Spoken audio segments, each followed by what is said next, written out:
Update 1. I told my husband I missed the days when men were men, so he left without a fight. Now he's opening a bakery with his new girlfriend, our daughter's helping him decorate cupcakes, and I'm sitting alone in the house we built, wondering how I became the one everyone walked away from. Zipping up his suitcase, he said, "You don't want me. You want some stereotype that doesn't exist. I can't be that for you." And just like that, he walked out the door with one suitcase, like our 24 years together meant nothing. I was in shock. This wasn't supposed to happen. He was supposed to see I was right. Man up and change, not walk away. I called him that night, ready to negotiate.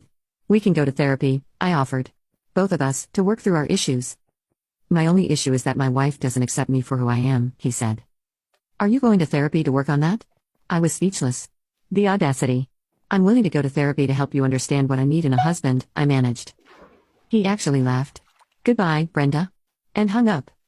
The worst part came 3 days later when Maddie announced she was going to stay with her dad on weekends. "His apartment is closer to my work anyway," she said, not meeting my eyes, "and he needs help setting up." "So you're choosing him?" "I couldn't believe this betrayal after everything I've done for you." "I'm not choosing anyone, Mom. But Dad's alone right now. And you're you. You've always been tough. He needs the support more." I wanted to scream that I needed support too, that my husband had just abandoned me. But the words stuck in my throat. How had I become the villain in my own home? The weeks that followed were a blur of anger, confusion, and though I hate to admit it, fear. Suddenly, I was alone in our 4-bedroom house, rattling around like a pea in a can. Friends called less. Maddie texted instead of visiting. Derek communicated only through email, cold and formal messages about bills and logistics. I tried dating apps, thinking I'd show him what a real man looks like, but the men I matched with were either crude meatheads or soft, sensitive types worse than Derek. One guy actually told me I seemed intense after I explained what had happened with my marriage. Intense for having standards? I deleted the apps after 2 disastrous dates. Meanwhile, through Maddie's reluctant updates in social media, I caught glimpses of Derek's new life. He joined a boxing gym closer to his apartment. He was taking Maddie to concerts. He'd even started some cooking class where everyone brings dishes from their heritage. "Dad seems really happy," Maddie mentioned one night when she stopped by to pick up more clothes. The words felt like a slap. "Well, good for him," I snapped. "Must be nice to abandon your family and responsibilities and just do whatever makes you happy." Maddie looked at me with an expression that reminded me so much of her father. "He didn't abandon us, Mom. He left you. There's a difference. And maybe he's happy because, for the first time in years, nobody's criticizing everything he does." I wanted to argue to defend myself, but something stopped me. A tiny voice somewhere deep inside whispered, "What if she's right?" 3 months after Derek left, I ran into Maria from my old college dorm at the grocery store. We weren't close anymore, but we followed each other on Facebook and exchanged birthday wishes each year, the standard acquaintanceship. "I heard about you and Derek," she said, her cart blocking mine in the cereal aisle. "Such a shame. You two were always the couple everyone thought would make it." "Yeah, well, people change," I said, trying to maneuver around her. "He's not the man I married." Maria tilted her head, studying me with uncomfortable intensity. "That's interesting. I just had coffee with him last week. My husband and I ran into him at that new place downtown. He seems exactly like the Derek I remember from college.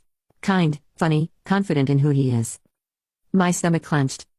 "You had coffee with my ex-husband? From what I understand, the divorce papers are filed, right?"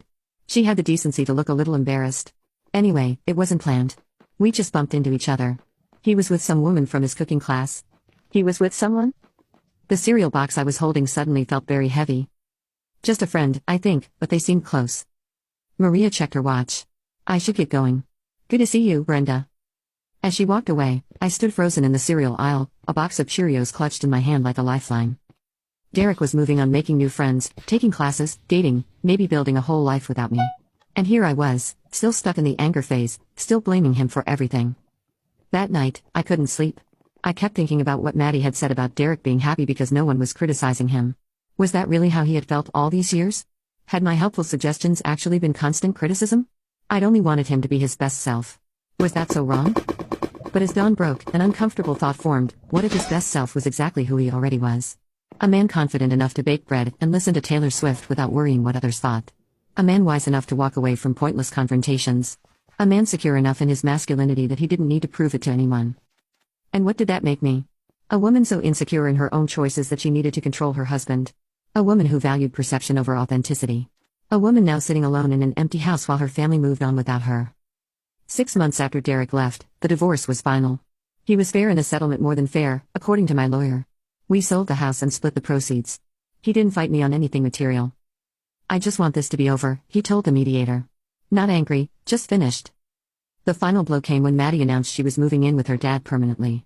His new apartment was in a 2-bedroom building with a unit that had just opened up on the same floor. It makes more sense, she explained, avoiding my eyes. I'll be closer to school, and Dad needs someone. You've always been so independent, Mom.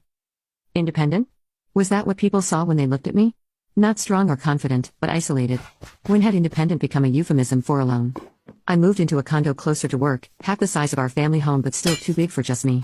I arranged my furniture, hung my pictures, and tried to create a space that felt like home. But something was missing. And it wasn't just Derek and Maddie. Then came the day I ran into them at the farmer's market. I'd gone on a whim, thinking fresh air might do me good. And there they were, Derek, Maddie, and a woman I didn't recognize, laughing together at a bakery stall. They hadn't seen me yet. I could have slipped away, avoided the whole awkward encounter. But I couldn't move, transfixed by the scene before me. Derek looked different. Not physically. He was still tall, still fit, still handsome in that understated way that had attracted me 24 years ago. But there was a lightness to him I hadn't seen in years. He was smiling, really smiling, the kind that reaches your eyes. And Maddie, my heart clenched at how happy she looked, so animated as she pointed at different pastries.